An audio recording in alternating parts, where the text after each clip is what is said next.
आप सभी विद्यार्थियों का हमारे YouTube चैनल में स्वागत है।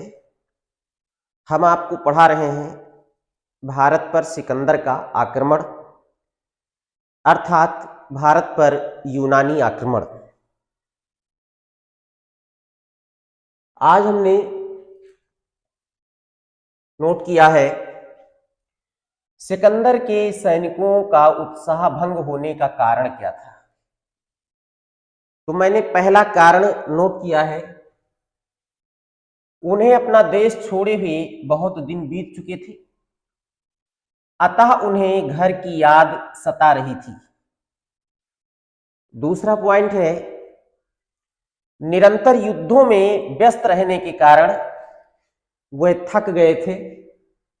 गर्मी, वर्षा तथा बीमारियों के कारण उनमें से अनेक मृत्यु के शिकार हो चुके थे तथा अनेक दुर्बल एवं अपंग हो गए थे। ऐसी परिस्थिति में उनका उत्साह भंग हो जाना स्वाभाविक था। तीसरा पॉइंट है, झेलम के युद्ध में यद्यपि सिकंदर की विजय हुई थी, भारतीय सैनिकों ने यूनानियों के छक्के छुड़ा दिए थे। प्रत्येक स्थान पर उन्हें कड़े प्रतिरोध का सामना करना पड़ा था।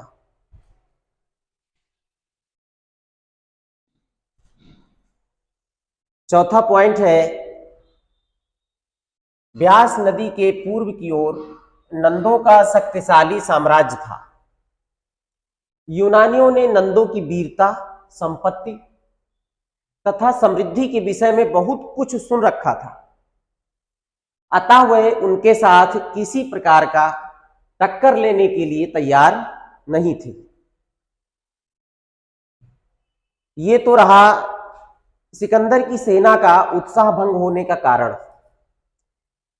अब अगले पॉइंट में हम आपको पढ़ा रहे हैं, निराश सिकंदर जिस मार्ग से आया था उसी मार्ग से वापस लौटने का निश्चय किया। सिकंदर ने वापस लौटने के पूर्व यूनानी देवताओं की स्मृति में ब्यास नदी के तट पर अपनी पूरी विजय की सीमा अंकित करने के लिए 12 विशाल वेदियों का निर्माण कराया था तथा उनकी विधिवत पूजा भी की थी।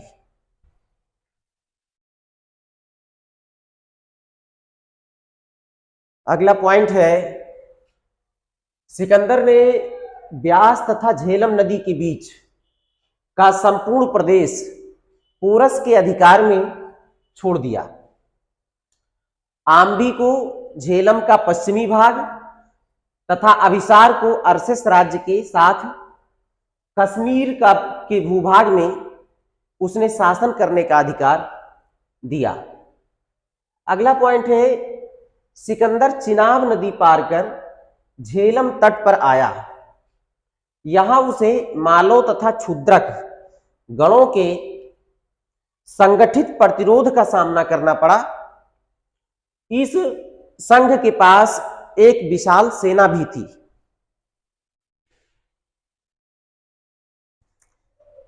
अगला पॉइंट है, संघ ने डटकर सिकंदर का मुकाबला किया और सिकंदर को बुरी तरह से घायल कर दिया, परंतु मालो लोग परास्त हुए। उनके राज्य के सभी नर नारी तथा बच्चे मौत के घाट उतार दिए गए।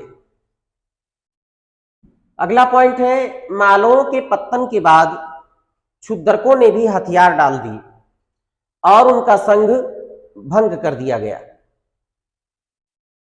यहां सिकंदर का प्रतिरोध कुछ अन्य गणराज्यों ने भी किया था। अगले पॉइंट में, ब्यास तथा चिनाब नदियों की संगम के आसपास सिबी तथा अगलस्य जातियां भी निवास करती थी।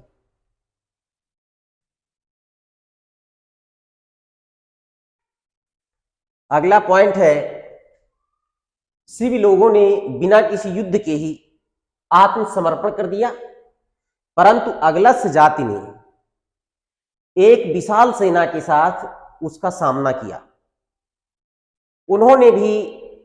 उन्होंने अपनी स्त्रियों तथा बच्चों को आग में झोंक दिया तथा स्वयं लड़ते लड़ते मारे गए। अगला पॉइंट है, दक्षिणी पश्चिमी पंजाब में अम्बष्ठ, छत्र तथा वसाति नामक छोटे छोटे गणराज्य थे। उन्होंने भी सिकंदर की अधीनता स्वीकार कर ली थी।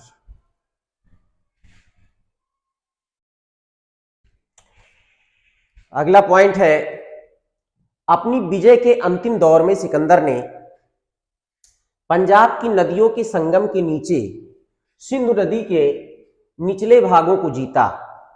यहां की राजनीतिक व्यवस्था राजतंत्रात्मक थी।